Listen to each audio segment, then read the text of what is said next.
na idudulog po natin ito sa ating Panginoon.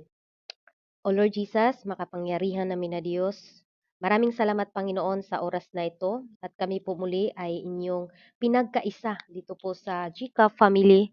Lord, wala po kaming angke na karunungan, wala po kaming kakayahan, Panginoon, kung wala po kayo. Ako po ay nagpapakumbaba sa aking sarili, Panginoon, upang inyong gamitin mightily and powerfully sa oras na ito.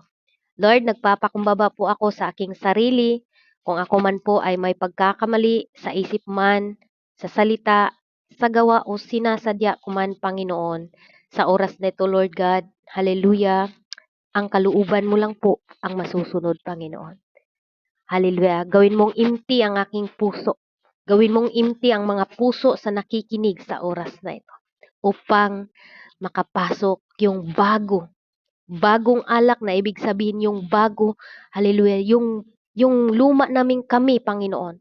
Yung luma na, hallelujah, makasalanan po kami dati. At ngayon po, Panginoon, ipapasok mo po yung bago. Maging bago po ang aming pamumuhay at sa pamagitan ng iyong tulong, Lord. Patawad, Lord, sa lahat ng aming pagkakamali.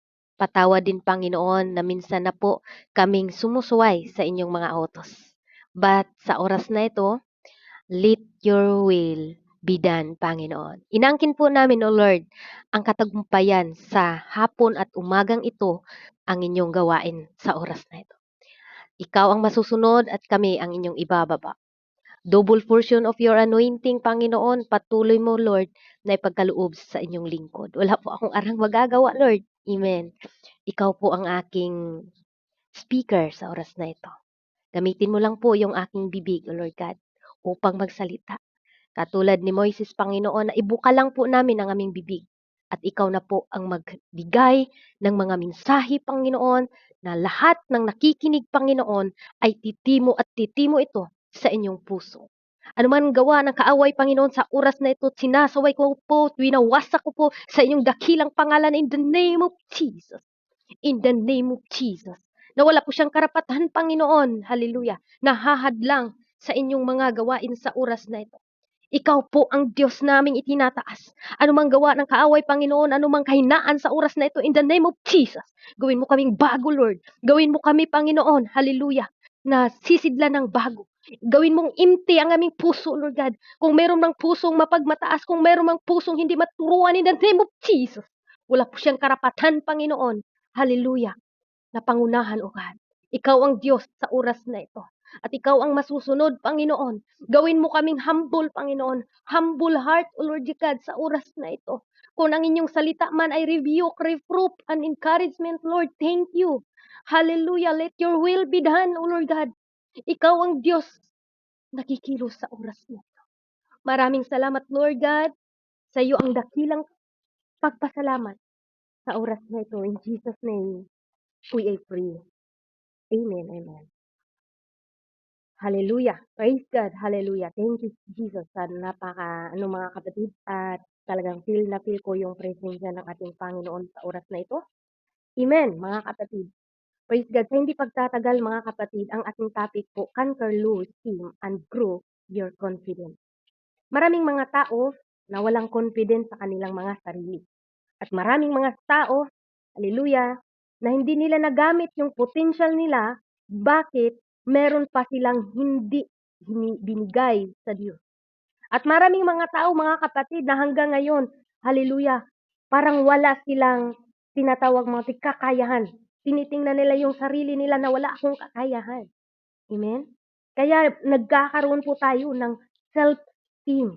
Ano po yung self-esteem, mga kapatid? Bago po tayo dadako sa grow your confidence, ipapaliwanag ko po muna. Praise God, hallelujah. Ipapaliwanag ko po muna ang sinasabi, how to conquer low self-esteem. Maraming mga tao po, mga kapatid, na talagang ayaw nilang, kahit hindi mo sasabihin, pero sa bawat isa, katulad sa amin, na ano po namin, mga kapatid, na feel po namin na nagkakaroon po ang bawat isa nito. Amen?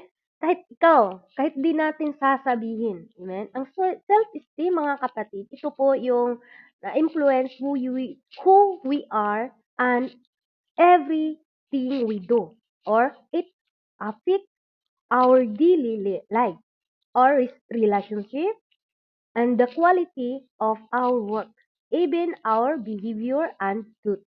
Di ba, mga kapatid? Depende bakit nagkakaroon tayo sa self-esteem, mga kapatid, dahil po dahil sa mga minsan sa relasyon, our relasyon, or sa araw-araw natin na pamumuhay. So number one, what is a low esteem? Ito po ay nagpapahiwatig that you lack confidence, amen, about who you are and what you can do. Ang self-esteem po, mga kapatid, ito po'y nagpapahiwatig sa atin na you lack confidence. Wala kang confidence, wala kang kakayanan. Wala kang kakayanan na i-conquer mo ito sa sarili mo. Amen. Kailangan po natin, no? Pupuntahan natin mamaya yung ating key verse. Gusto mo na ma-conquer mo ito, mamaya may i-apply po tayo. Okay, ito po muna yung ipapaliwanag ko. Kaya minsan, no, yung mga tao, wala na po silang confidence. Kundi, mga kapatid, parang wala na talaga, no? Lack of confidence, no? About, siguro nakagawa tayo ng mali, at doon, mga kapatid, nagkakaroon po tayo ng lack of confidence. Wala na po tayong tiwala sa sarili natin. Okay? And then, mga kapatid, most of the time, you feel incompetent or wala kang kakayanan. Ang kakayanan, yung hindi ko na kaya yan, di ba? Nag-self-pity ka na. Sabi ko, kaya nyo yan, ako hindi ko yan kaya. Siyempre, mga kapatid, sa ating sarili, di natin kaya. Amen. Pero once na sa ating paglilingkod sa ating Panginoon, once na maramdaman mo yung tinatawag na, dahil ang Panginoon talaga ay hindi nagbibigay sa atin ng matakutin. Amen? Hindi po siya nagbibigay sa atin na yung espiritu na walang kakayanan.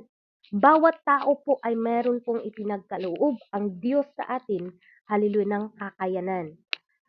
Kaso lang, minsan lang talaga is nababalot po tayo sa ating sariling self-esteem, mga kapatid. Okay? Praise God. Unloved, o napipil mo yung unloved, or you are constantly afraid, or making mistake, nakagawa ka ng mistake, and feeling or lifting other people, or down.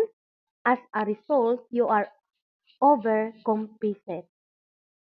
Everything you do, you need God, mga kapatid, to conquer our low self-esteem, mga kapatid. Di ba? Kung maka-feel po tayo ng low, o ang dahilan po daw ay dahil po sa ating naranasan. Naranasan natin na mga sakit, naranasan natin na hindi ako love sa mundong ito, nag-iisa ako, walang totoo. Amen? Minsan naging bahagi yan sa ating buhay, yung minsan ang sakit na lagi nating inuulit-ulit. Amen? As of me, ako din po, mga kapatid, isa din po ako na tinuturuan. Pero yan po, mga kapatid, i-overcome po yan sa pangalan ng ating Panginoon. Kasi kung hindi po natin yan i-overcome, tayo po ay mawala sa ating paglilingkod sa ating Panginoon. At hindi po tayo makapag-focus. Kaya kung gusto natin mag-focus, mga kapatid, amen, overcome, no? Hallelujah. Sa ano po daw, mga kapatid, what is a low esteem, mga kapatid? Ito po, weary, overwhelmed, and pessimistic, or you will eventually become depressed and hit rock bottom. Talagang pag tayo po ay depressed, mga kapatid, amen, talagang ayaw nating may kausap, at talagang, mga kapatid, yung magalitin po tayo. Yun po ay pala is sign na meron po tayong low self-esteem, mga kapatid. Yung galit ka lagi, mga kapatid, no? Yung mga babae na minsan magagalit, natural lang din po yan sa amin. Pero hindi naman po pwede na magalit po tayo ay talagang Galit na lang po tayo palagi. Okay.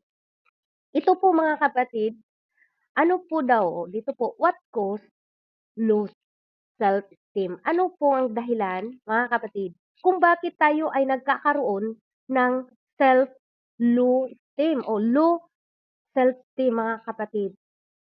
Ano po daw ang dahilan, mga kapatid? Low self-esteem can stem from event but dito po mga kapatid, ang main po dito na naging dahilan ay ang na-trauma tayo, na-abuse tayo, and stressful life event, mga kapatid. Amen? Even ako dati, mga kapatid, the time na hindi pa po ako ginamit ng ating Panginoon, talagang napaka-stress ko po, no? Talagang nandoon po yung trauma ko sa aking kahapon. Talagang kung hindi ko yung sinabi sa Panginoon na, Lord, maglilingkod na ako sa iyo, ayusin mo na yung puso ko.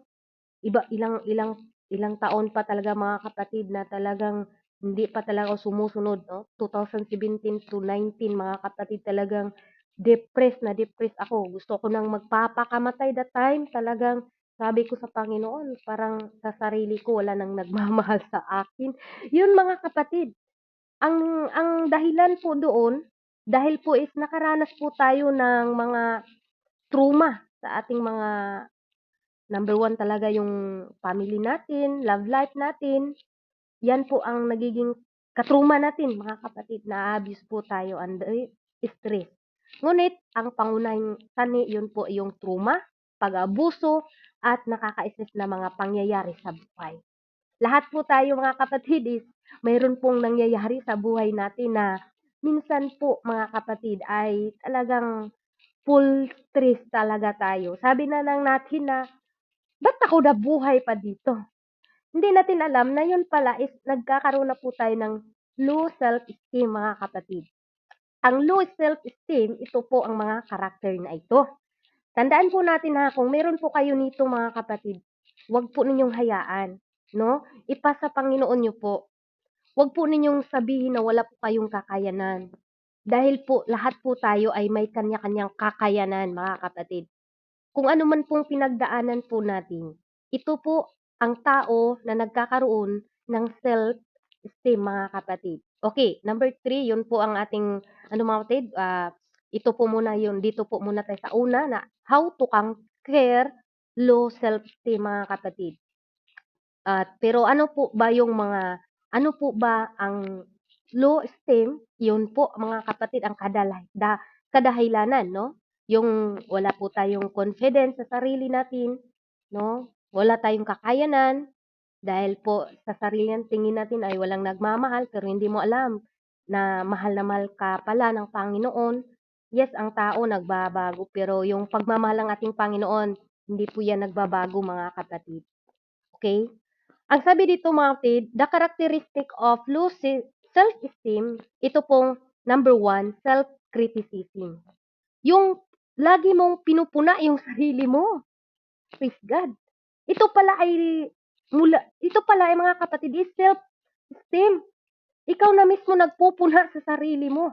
Self-criticism, pagpupuna sa sarili. And number 2, self-doubt. Lagi kang nagdududa. Amen. Lagi kang nagdududa sa inyong mga ginagawa. Ibig sabihin, wala kang, mga kapatid, yung tiwala. Praise God. And number 3, fear or failure. Takot kang mabigo. Takot kang magsimula ulit. Takot kang isuko ang buhay mo. And then number 4, imposter syndrome. Karamdaman o kaguluhan ng problema. Yung dumaming problema natin. And then number 5, feeling of hopelessness. Pakiramdam natin is wala ng pag-asa. Hopeless tayo. Amen? Yun po ang ito po ang characteristic of self-esteem, mga kapatid. And then physicism, ito pong paniwala na kasamaan. Lagi tayong naniwala sa kasamaan o sa ating nagawa, no? Lagi nating sinisisi yung ating sarili. Amen? And then, anxiety, pagkabalisa lagi, nagkabalisa po tayo, at yun po mga kapatid talagang ang sakit. no? Lagi tayong nagbabalisa, wala na tayong magandang iniisip. Kundi ang inisip natin hindi ako karapat-dapat, wala akong kakayanan. Yun po mga kapatid, yung mahirap na i-conquer talaga. Okay, number 8, self-reliance o reliance. Pagtiwala minsan sa sarili. Hallelujah. Pero kung sa Panginoon ka magtiwala, ah, talagang magagamit tayo. Okay, number 9, people pleasing. Ito din po mga kapatid, yung lagi mong piniplease yung tao. Amen? Hindi na yung word of God. Hindi na ang Panginoon. Lagi mong piniplease yung tao. Tapos ang tao na yun is may pagbabago. Kaya doon na yung buhay mo sa Kanya. Hindi ka na mga kapatid, yung wala kang na lahat mga kapatid, ipasa Panginoon natin. Huwag po nating i-please yung tao kahit sino, mga kapatid. Dahil ang sabi nga ni Jeremiah 17 verse 5, curse them who trust in the man. Kung tayo po ay nagtiwala sa tao, ay curse them para sa Panginoon. Sino bang Panginoon mo? Yung tao na yun. Yung tao na yun na iningatan ka ng Panginoon tapos sinasaktan ka sa taong iyon. Tao na nakilala natin, mga kapatid. Amen? Kaya kung ang tiwala natin sa mga nagmamahalan diyan, wag niyong ubusin yung tiwala sa isang tao naman na hindi pala talaga is kalooban ng Panginoon. Sabi nga doon mga kapatid, hallelujah sa Jeremiah mga kapatid, blessed the man who trusting to the Lord, mga kapatid. Amen? Pero pag nagtiwala ka sa tao na yon, ay doon talaga mga kapatid. Kaya don't blessing the man. No? Huwag po tayong mag-bless ng mga tao. Kahit gaano pa siya kagaling, amen? Mula lang po yan sa Panginoon mga kapatid. Huwag po nating hayaan na ipi-bless tayo sa tao. Tayo man ay meron anuman ang ating nagawa dito na mga magaganda, to God be all the glory. Wala pong taong dapat i-bless natin mga kapatid. Dapat tandaan po natin ito at wala pong dapat, hallelujah, hallelujah, sa ating paglilingkod na ma-please natin ang tao. Sa ating pagpapagamit sa ating Panginoon, huwag mong hayaan na ikaw yung i-bless, ikaw yung tingnan, kundi to God be all the glory alone, mga kapatid. Dahil hindi po tayo magkaroon ng ganito kung tayo po ay gusto nating i-please tayo sa ating mga kapatiran, amen. Kaya ang i-please po natin ang Panginoon, don't please sa mga tao, mga kapatid, no? Huwag po tayong magtiwala kahit kanino, mga kapatid. Amen? Sa Panginoon po tayo. Kasi sabi nga sa ating Panginoon o sa Jeremiah, mga kapatid, blessed, hallelujah, mapalad ang taong tumitiwala sa Panginoon. Amen? At ang pag-asa ay sa Panginoon. Kaya tayo po lahat mga kapatid, ipagkatiwala po natin sa Panginoon. No? Huwag po tayong magtiwala kanino man mga kapatid. Yung mga tao na yun ay talagang minsan magbabago yan. Kaya sabi nga sa Jeremiah 17 verse 5, the Lord say, I will put you a curse on people who trust in me, human beings, who depend on mere flesh and blood for their strength, and whose heart have turned away from the Lord. Ganito ang sabi ng Panginoon, sumpain ang tao na tumitiwala sa tao. Amen? Kaya huwag tayong magtiwala sa tao. Kahit kanino pa yan, kahit love life mo pa yan, huwag kang magtiwala dyan, baka sasaktan ka sa bandang huli. Amen? Kaya bakit tayo nagkakaroon ng self-esteem mga kapatid? Dahil tayo'y nasasaktan. Kaya ngayon mga kapatid, gusto na nating mag-isa. Takot na tayong magsimula ulit. Takot na tayong magtiwala ulit. Amen? Praise God. Kaya sa ating sarili, pangunahan tayo sa ating Panginoon, Lord, let your will be done. Kung magtiwala tayo sa ating sarili o sa mga tao, mga kapatid, maaring masisira ang ministry mo. Maaring mawala ng gana ang ministry mo kung yung taong pinagkatiwalaan mo ay biglang nawala. Lahat ng ministry at meron sa'yo ay mawawala, mga kapatid. Yun po ang self-esteem. Na masasabi mo na, hindi ko na kaya to. Dahil hindi ka nagtiwala sa Panginoon. Kaya lahat ng nagtiwala sa tao ay talagang nauubos, mga kapatid. Pero once na ikaw ay magtiwala sa ating Panginoon, doon mo maranasan, mga kapatid, hallelujah, na ibibless ka, patatagin ka ng ating Panginoon kahit ikaw na mag-isa, kahit yung mga tao ay galit na sa iyo lahat. Pero hindi naman lahat pag basta tayo gumagawa ng mga mabuti, mga kapatid. Hallelujah. Oo, hindi lahat na gusto ka, pero hindi naman lahat iiwan ka, mga kapatid. Oo, pwede ka iwan sa lahat, pero nandiyan ang Panginoon, mga kapatid, hindi ka iiwan ni pababayaan man. Kaya don't put your trust to man, mga kapatid. Amen? Na kung ang tiwala mo ay nasa tao lang, never ka talaga, mga kapatid, na mag-grow. Kaya sabi ng Panginoon, sabi ni Jeremiah, mga kapatid, sa verse 17, verse 7, blessed on the man, on those people who trust in me, who put their confidence in me. No?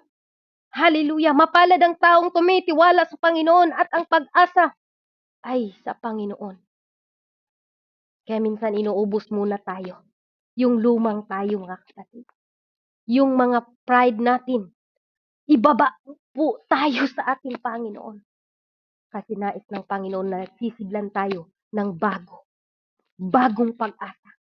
Kung luma, nung dati nasaktan ka, nung dati gumagawa ka ng masama, nais ng Panginoon na bibigyan ka ng bagong puso, bagong pamumuhay, baguhin ka ng Diyos.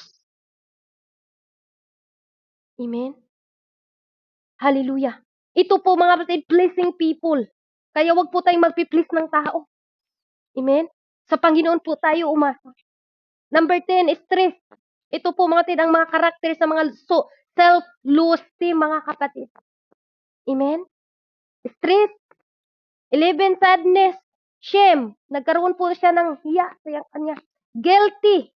Number 14, perfectionism na siya. Sino magsalita, mas magaling pa ako diyan. Ito po pala, mga kapatid, itong mga taong ganito is nasa self-esteem na po sila. Hindi nila naintindihan. Kaya, mga kapatid, pag perfectionist na tayo, hindi na tayo makinig sa salita ng Diyos. Kung ano yung katotohanan, mayroon tayong sa atin lang at hindi na tayo nag-obey sa ating Panginoon. Ibig sabihin, mga kapatid, amen, mayroon ka ng self-esteem na hindi ka na maturuan. Pero once ang tao na maturuan, once ang tao na tanggapin yung turo niya, mga kapatid, ay lalago. Praise God. And then, number 15, difficulty accepting positive feedback or compliment. Ito po, mga kapatid, no, mga difficult, hallelujah, ito pong mga self-esteem o low self-esteem natin, mga kapatid. And then, yung mga na-distract po tayo sa ibang tao and your motivation, mga kapatid. Ang tayong lahat ay mayroon tayong motive. Mayroon tayong gustong matapos, mayroon tayong gustong gagawin, praise God, pero nadidistract po tayo dahil minsan nga ay nagtiwala tayo sa tao. Kaya nung dati talaga, mga kapatid, talagang nagtiwala ako. Siyempre, nag-asawa po ako, mga kapatid, amen? Lahat ng tiwala ko, kaya pag sabi niya, wag kang, nag-aaway pa kami pag magpunta ko ng church. Siyempre, nag-aaway pa kami. Nawalan po ako ng self-control, yung confidence, mga kapatid. Nag-ano lang po ako sa kanya kung ano po yung gusto niya. Talagang takot ako sa kanya, mga kapatid. Nagkakaroon ako ng takot kasi pag-uwi niya sa bahay, parang nagdadabog talaga. Kaya talagang dati, mga kapatid, sabi niyo na ako po ito dati. Pero alam niyo ba, mga kapatid, ubusin pala yun ng Panginoon sa atin. Yung takot natin, baguhin pala ng ating Panginoon. Kaya yun, mga kapatid, kung tayo po ngayon, siyempre, lahat po tayo ay nagkakaroon nito, natutruma po tayo sa ating mga past love life, sa ating family. Siguro yung mga pamilya natin is hindi masaya, yung laging nag-aaway. Kaya talagang naa-abuse po ang ating faith o yung ating self, yung sarili natin. Hindi po natin yan ikakahiya dahil tayong lahat po ay dumadaan dyan sa depression. Dumadaan sa stress life, yung minsan yung mga taong dumadaan sa atin, hindi po yun natin pagsisihan kasi dumaan po yan sila sa atin para turuan po tayo. At thank you, Lord, pala. Sabihin natin, dahil doon nakilala kita, mas lalo po akong lumalapit sa ating Panginoon. At mas lalo po tayong nagbabago. Amen? Okay, mga kapatid, dito na po tayo. Meron po akong ibibigay sa inyo na 6 lang po ito, mga kapatid. Dito na po tayo sa grow your confidence. Hindi ka magiging confident, mga kapatid, kung hindi mo let go itong mga ganitong mga tinatawag na mga karakter mo mga kapatid. Ibig sabihin, hindi ka mag-grow kung ito po ay lagi mo pang sinisisi yung sarili mo, lagi mo pang pinupuna yung sarili mo. At masasabi mo na, ikaw kasi sarili ko, ba't hindi ka kasi makinig? No? Huwag po nating laging sisihin ang sarili natin. Mas tayo po lalo ang nawawala ng pag-asa. I-challenge po natin yung sarili natin. Gawin po nating pinaka-the best. Lord, huwag kang magpapa-stress. Mahal ka ng Diyos. Amen? Mahal tayo ng Diyos. Kung magpapa-stress ka lang dito sa mundo, hindi ka masaya sa mga binibigay ng Diyos na mga blessing sa iyo. Yung mga taong mga blessing sa buhay mo. Kung doon ka lang, mga kapatid, yung nakikita mo lang yung mga failures sa buhay mo. Bago tayo gagamitin ng Diyos, talagang gawin muna tayong empty. Ibig sabihin, gawin tayong empty. Hindi ka pwedeng sisidlan kung meron pa yung luma na ikaw. Hindi ka magagamit kung yung luma mo ay lagi mo pang dala-dala hanggang ngayon. Hindi ka pwedeng maging confident, mga kapatid, kung sa sarili mo nga mismo, wala kang tiwala. Amen? Wala kang tinatawag confidence. Feeling hopeless ka. Feeling matatakot ka pang ma-failure. Matakot kang mabigo. Anxiety, balisa ka sa mga nakaraan mo. Kaya maraming mga tao, mga kapatid, na hindi talaga nila magsimula ulit ng bagong buhay. Yes, nagbago ka. Oo, nagbabago ka. Minsan. Pero babalik ka naman. Bakit? Hindi mo pa inuubos eh. Hindi pa naubos yung sarili mo. Kaya ang gusto ng Panginoon, bago kanya gagamitin, uubusin muna yung anong meron sa'yo. Bago ka gagamitin, mga kapatid. Kaya nga, yung sinasabi at binabasa natin, mga kapatid, bago sisidlan ng bago, mga kapatid, hallelujah, ubusin ka muna. Yung mga lumang ikaw, nais pa ng Panginoon na, anak, ay huwag na yan. Na magkaroon ka ng confidence na magsimula ulit, ubusin ka muna. Amen?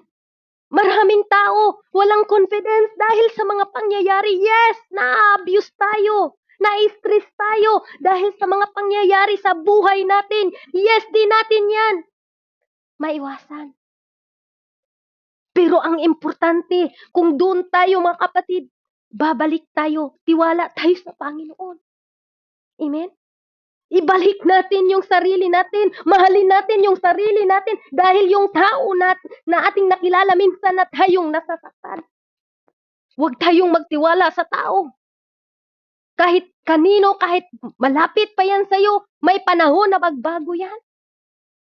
Kaya sabi doon, curse them. Kung magtiwala tayo sa tao. Kaya doon po tayo na nagiging low self-esteem po tayo. Wala tayong tiwala, magsimula ulit. Amen?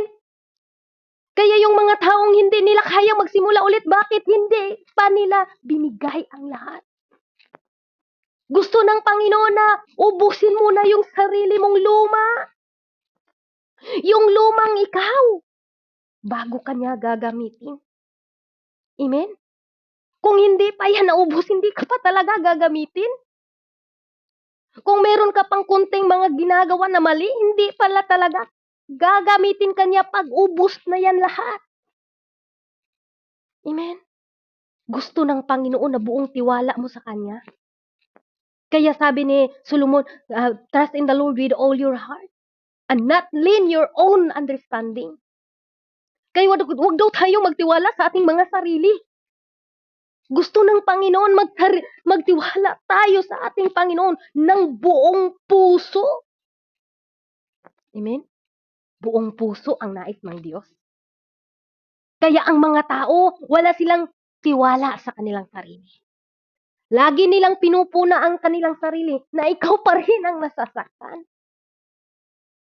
Pinapangunahan mo pa rin ang Panginoon na dapat ikaw sana magmahal sa inyong sarili. Ikaw na noon ang nagpuna sa inyong sarili na mas lalo kang na-stress. Dahil lagi mong sinasabi, nagkamali ka sa sarili ko. Bakit ako umiibig? Bakit ako ganito? Bakit ako nagtiwalang, di ba?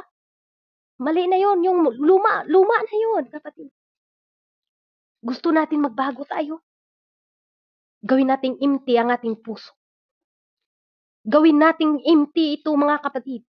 Dahil kung hindi tayo maging empty, hindi tayo magagamit, mga kapatid. Hindi tayo sisidlan ng bago. Amen? Praise God. Number 1, start with a transformation to prayer. Ito pong magapag-transform ka na sa atin, mga kapatid.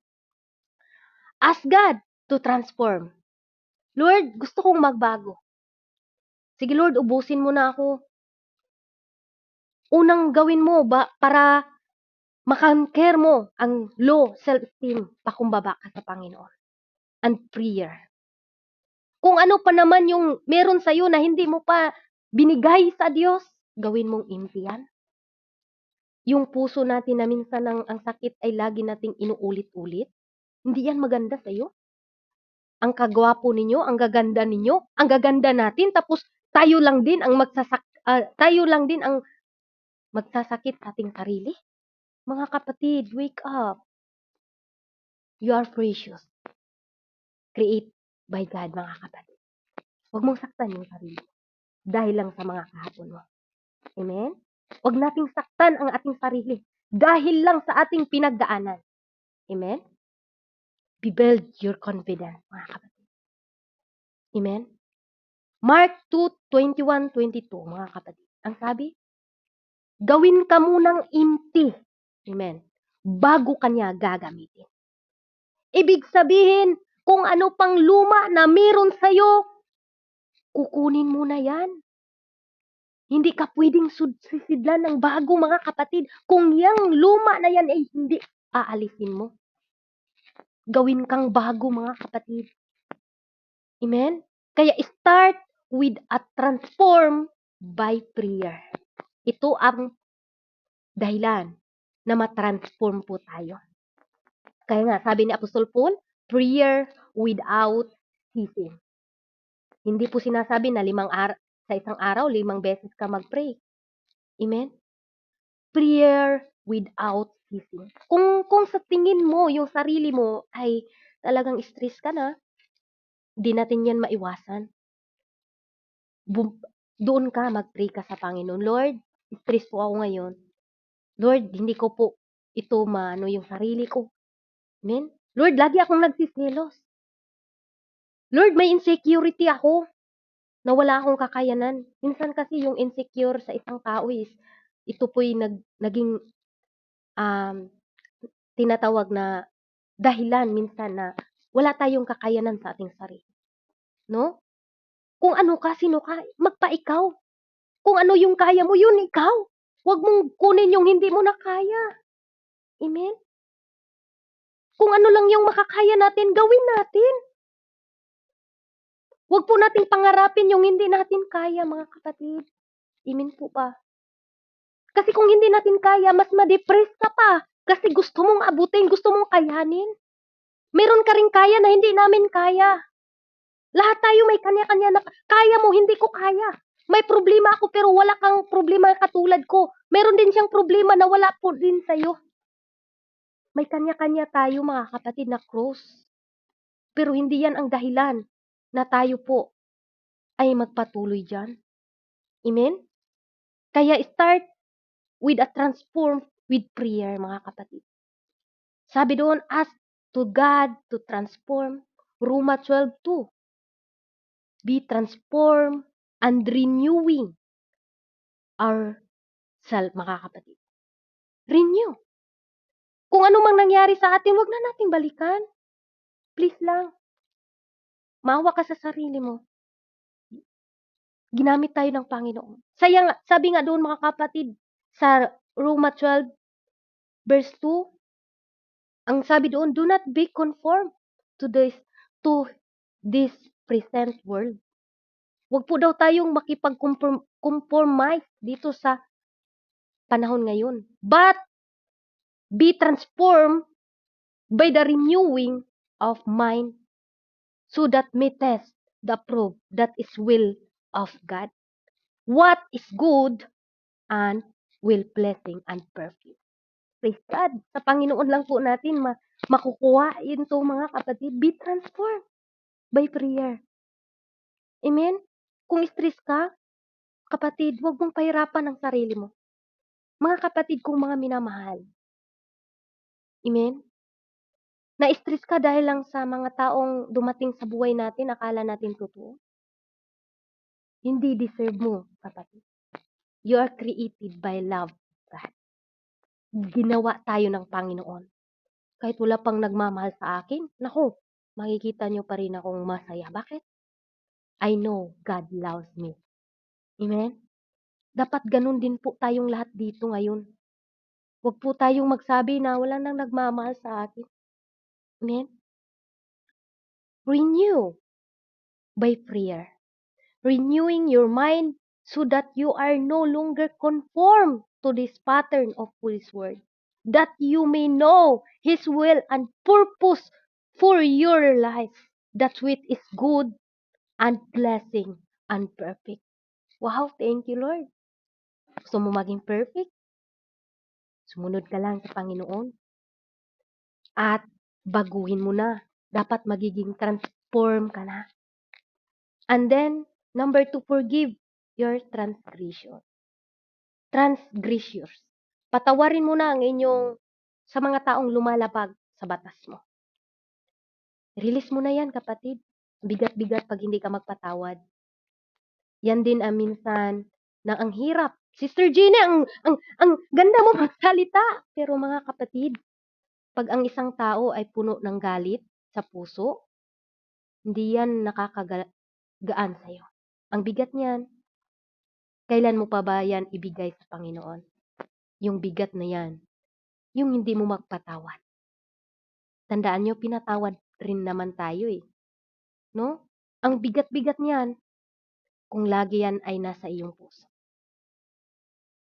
Try to forgive, mga kapatid. Amen? Kahit gaano kasakit, gawin mo ang sarili mo na empty. Humble yourself to the Lord. Lord, oo, nagkakamali ako. Lord, oo, ito nagawa ko. Pero patawarin ka ng Panginoon. Patawarin mo po yung taong nakakasakit sa'yo. Para magaan po ang paglilingkod mo sa Panginoon. Patawarin mo ang iyong sarili. Oo, nagkakamali naman tayo. Pero hindi dapat na dyan ka lang magpupokus sa mali mo. Sa pagkakamali mo yan, gamitin mong maging stand. O anong tawag dito? Gamitin mo yan na magsimula ka ulit. Magsimula ka ulit. Amen? Let go of the past. Number 3, let go of the past. Marami pang tao na hindi pa talaga nila maiwasan na maiisip. Kaya simula ngayon mga kapatid, sabihin mo yung sarili mo. Naawa ko sa sarili ko eh. Kawaan mo yung sarili mo. Lord, gawin mo na empty ang aking sarili. Kung hindi pa ako nagpapatawad, Lord, patawad. Lord, tulungan mo ako. Hindi ko to kaya. Be honest, mga kapatid. Be honest. Hindi pwede dito magsinungaling sa paglilingkod ng Diyos. Kahit pa ipakita mo yung ngiti mo, sa puso mo, bigat. Umiyak ka sa Panginoon, sabihin mo, Lord, create me a clean heart, O God, and renew the right spirit, Lord. Ayokong ganito ang buhay ko, ang bigat-bigat, Lord. Renew our spirit, Lord. Let go of past. Lahat po tayo ay may past, mga kapatid. Yes, pero hindi po yun pwede ang reason natin na gamitin natin yung past natin para yun ay ikakalugmok ng ating paglilingkod sa Diyos. Huwag nating gamitin yung past natin, mga kapatid, na yun po ang dahilan mawala ka sa paglilingkod mo sa ating Panginoon. Dahil ang pinaka-the best dito sa mundo na makamtan sa isang tao, yung nasa Panginoon ka, naglilingkod ka sa Diyos. Hindi sa taong mga sinungaling, hindi sa mga taong akala mo totoo, kundi sa Panginoon, mga kapatid. Huwag kayong magtiwala sa mga tao na sa paligid natin. pwede yan silang magbago. Pero pag ang isang tao nagtiwala sa Diyos, mga kapatid, kahit ano pang bagyo na darating sa Kanya, nakikita mo pa rin nag-worship sa Panginoon. Hindi mo deserve, mga kapatid, nasaktan mo ang sarili mo. Special kang pinili ng Diyos. Kaya sabi sa 2 Corinthians 5:17, you are now a new creation. The old has passed away. Behold, the new has come. Paano natin ipasok yung bago kung ang puso mo ngayon ay punong-puno ng pagsisisi, punong-puno ng pagpupuna sa sarili mo, punong-puno, hallelujah, ng hopelessness, wala kang tiwala sa sarili, sa Panginoon. Hindi natin kaya i-conquer ang mga self-low o low esteem, mga kapatid, pag tayo lang. Renew our good spirit, Lord. You are now a new creation. The old has passed away. Yung dating ikaw, amen, tapos na yun. Tapos na yung nasaktan ka, tama na. Huwag mo nang sabihin sa sarili mo, hindi ako karapat-dapat, Lord. Amen? Amen po ba, mga kapatid ko? Huwag nating laging sisihin yung sarili natin na nagawa natin. Tama na, kapatid. Gawin natin empty ang ating mga sarili. Bago natin ma-grow yung confidence natin sa paglilingkod sa Diyos.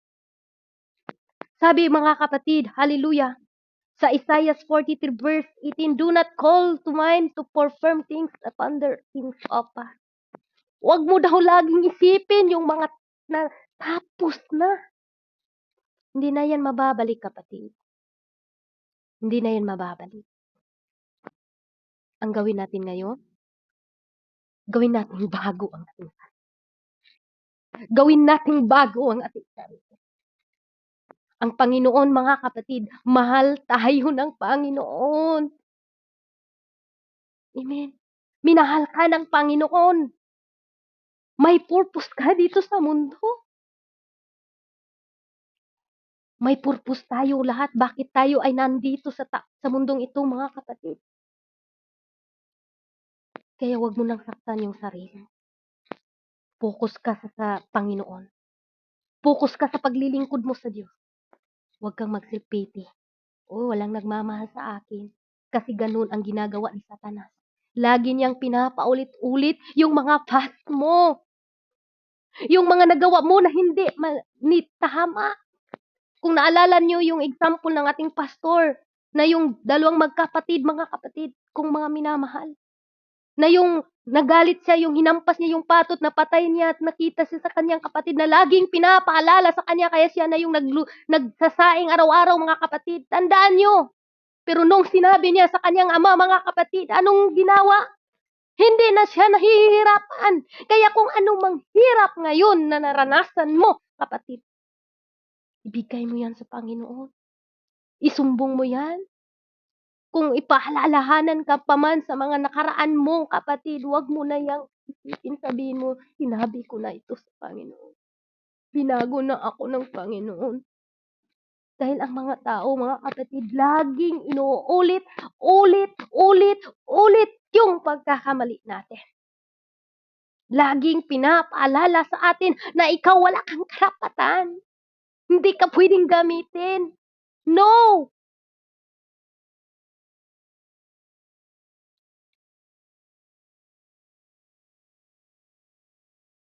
Na-overcome na po ng ating Panginoon ang mundong ito, mga kapatid. Na-overcome na po, mga kapatid, yung mahirap natin na pinagdaan. Sumunod lang tayo at magtiwala sa ating Panginoon. Baguhin natin ang ating sarili. Mindset natin ngayon ay maglingkod ako sa Diyos. Gawin natin na mas sentro ang Diyos sa buhay natin. Marami man tayong pagkakamali, lahat po tayo ay nagkakamali. Pero huwag kang mag-focus dyan sa pagkakamali.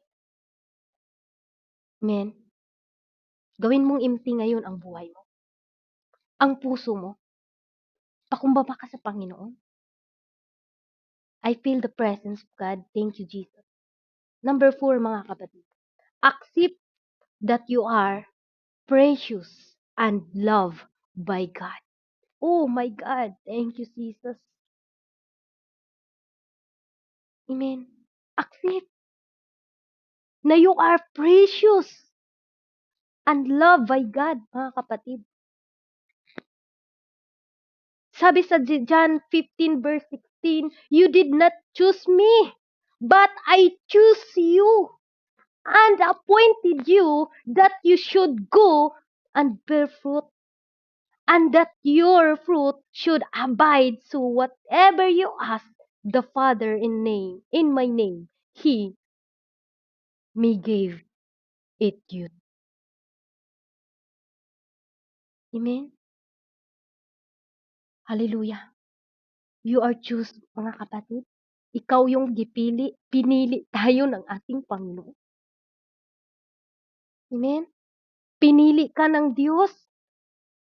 Ang Panginoon nagpili sa atin, hindi tayo ang nagpili sa Kanya kahit hindi mo pinili ang Panginoon, pero pinili ka pa rin niya, dinalko ka pa rin niya dito. Bakit? Hallelujah! God loves you. Ang tingin ng Diyos sa iyo, you are precious.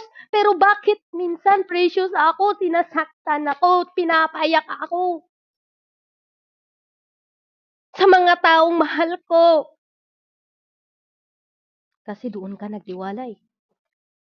Pero once ang isang taong nagtiwala sa ating Panginoon, yes, I'm a precious Lord.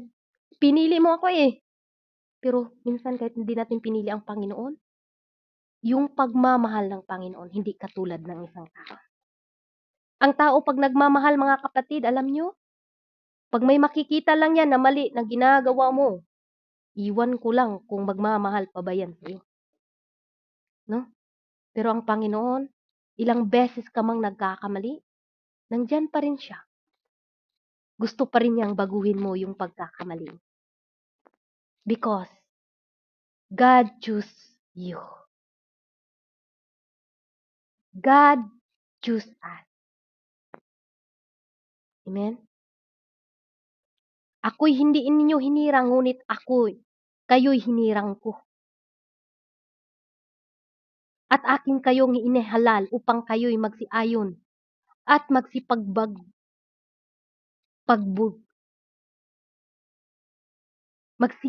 mga kapatid. At upang manatili ang inyong bunga. Gusto ng Panginoon magsibunga tayo. Amen? Kaya mga kapatid, release natin kung ano po ang ating tingin sa ating sarili. Ang Panginoon nagpili. Gawin mo lang yung empty at sumunod ka sa Panginoon. Mas lalo ka pa niyang gagamitin ng kapatid. You are precious, kapatid. You are loved. Deserve mong mahalin. Deserve mo din na magmahal. Deserve mo din na mahalin, pahalagaan mo yung sarili mo. Deserve mong mahalin mo kahit sa isip mo lang, mga kapatid, na walang nagmamahal sa'yo. Si Satanas lang yan. Sinabihan ka, uy, hindi ka deserve mahalin. May ugali ka. Ganun ang ugali mo. No. Amen ba, mga kapatid? Praise the Lord. Hallelujah. Ang sabi dito, mga kapatid, number 5, declare who you are in Christ. It's time to change your mindset, mga kapatid. I-change po natin yung mind natin. It's time to change your mindset wherever you find yourself thinking a negatively thought, immediately stop. Kung sa tingin natin yung sarili natin ay mga negative na ang ating iniisip, mga kapatid, puro na mga masasama, stop. Immediately stop, mga kapatid. Immediately stop and thought and replace with Scripture, Word of God. Practice, the better you will get. No? I-practice po natin yung magandang nakuha natin. Huwag po natin i-practice yung mga sakit na ranasan natin. Walang mahirap sa ating Panginoon. Inabot nga tayo kahit nasa imo lang tayo. Kung isipin nyo, ang imo ay ginagawa lang ito na laruan. Pero bakit ginawa ng Panginoon abutin tayo dito? Bakit ginawa ng Panginoon na magkaroon ng gawain dito? Hindi pa ba natin natanong yan mga kapatid? Amen? Diyan pa lang, blessed na tayo. Sa daming taong pwedeng gamitin, ikaw isa ka pa na gamitin ng Diyos. Isa kang dinako ng Panginoon dito. Isa ka na gagamitin ng Panginoon dito, mga kapatid. Paano ka maging ilaw? Amen? Nagtatagumpay na po ang ating Panginoon, mga kapatid. Walang hindi natin mahirap na gawin, mga kapatid. Kaya declare the victory, mga kapatid. Number 6, receive your victory in Christ right now. Receive, mga kapatid. Receive na magtagumpay ka. Yan ang lagi mong sasabihin sa sarili mo. Na magtagumpay ka sa lahat ng nais mo ang gawin para sa ikakasaya ng ating Panginoon. The joy of the Lord is our strength, mga kapatid. Na mapasaya lang natin ang ating Panginoon. Hallelujah, mga kapatid. Masaya tayo. Yun po ang kalakasan ng mga tao na lahat ay ginagawa para lang maipasaya sa ating Panginoon. Pasayahin mo lang ang Diyos sa buhay mo, kapatid. Walang mahirap sa bawat ito. Gawin mo lang. Mapasaya ka lang sa Lord. Papasaya lang kita, Lord. Ito na po yung kalakasan natin. Sa lahat ng ating sitwasyon, mga kapatid, punta na po tayo sa ating conclusion sa ating last verse na ating binasa, mga kapatid, kanina. Nasabi doon, mga kapatid, walang taong nagtatapi ng matibay na kayo sa damit na luma. Sa ibang paraan, ang ititapi ay binabantak at tinapian ng matuloy. Bago ang luma, hindi pwede, mga kapatid, na sisidlan tayo kung ang puso natin nasa luma pa, mga kapatid. Pwedeng masira din po yung isisilid kung yung puso natin ay nasa luma pa tayo, kapatid. Kaya sabi sa 22, at walang taong nagsisilid ang bagong alak sa mga balas ng luma. Ano po bang ibig sabihin dito? Yung lumang tayo, yung lumang makasalanan tayo, yung luma na hindi natin nakita na mali tayo.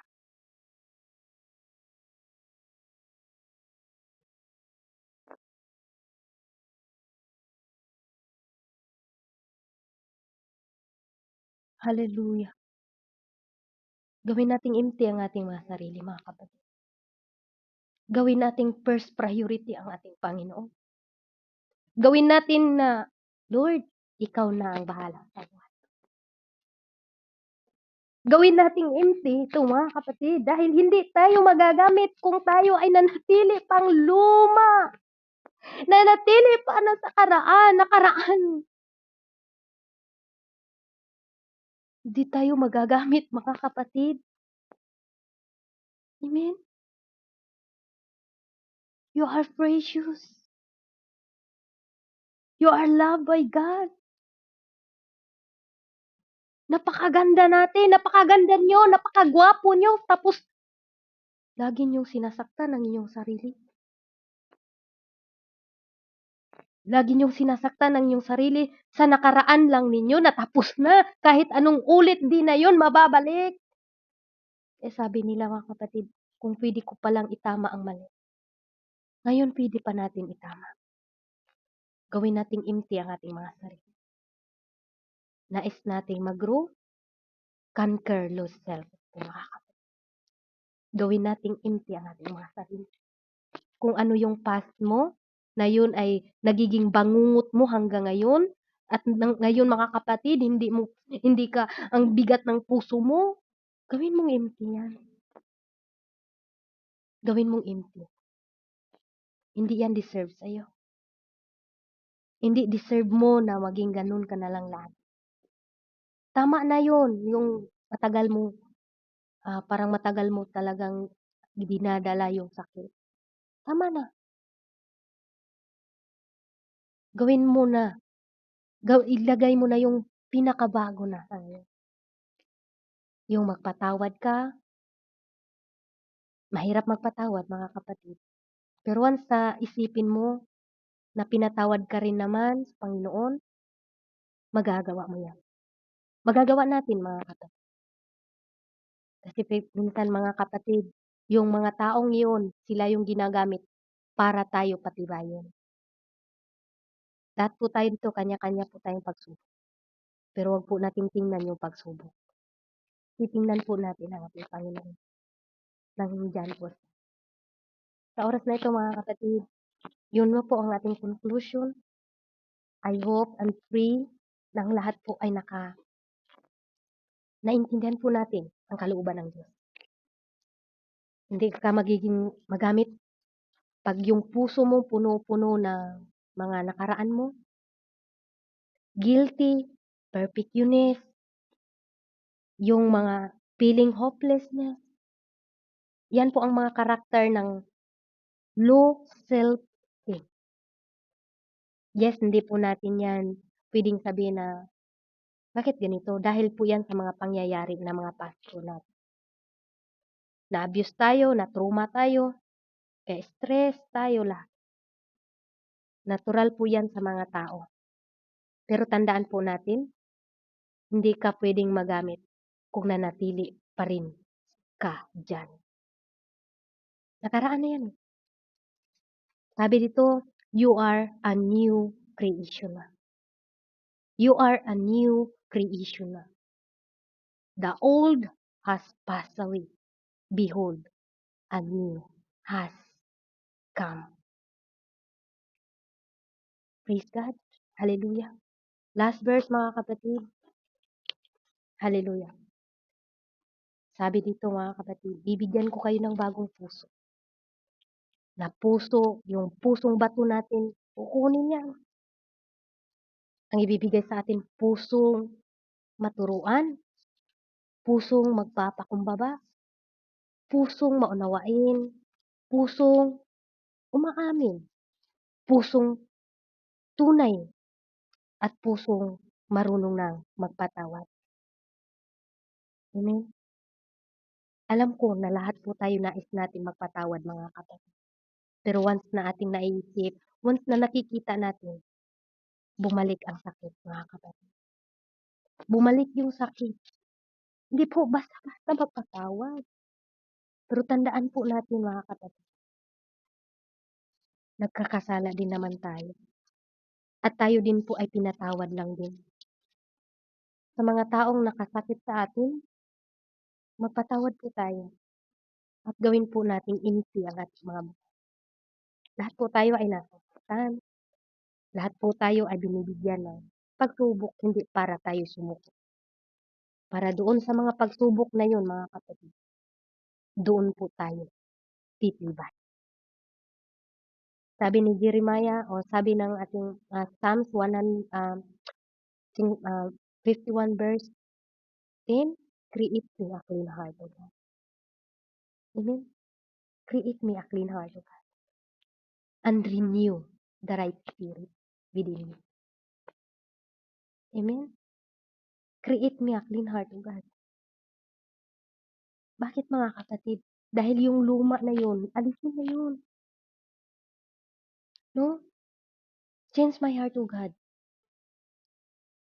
Hallelujah. Change my heart, O God. Tulungan mo po kami, Panginoon, na magpatawad. Tulungan mo po kami, Lord, na matanggap po namin yung mga pagkakamali namin. At gawin mo po kaming inti, Lord, sa oras na ito. Hindi po namin kaya, Lord, na magpatawad sa mga taong nagkakamali sa amin. Hallelujah, hallelujah. Mari po tayo mga kapatid na manalangin. Gawin nating empty ang ating mga sarili. Tama na ang sakit na naranasan mo. Magmasaya ka sa binigay o sa pinagkaloob ng Diyos sa iyo ngayon. Alam ko po na lahat po tayo ay pinili ng Diyos. You are loved.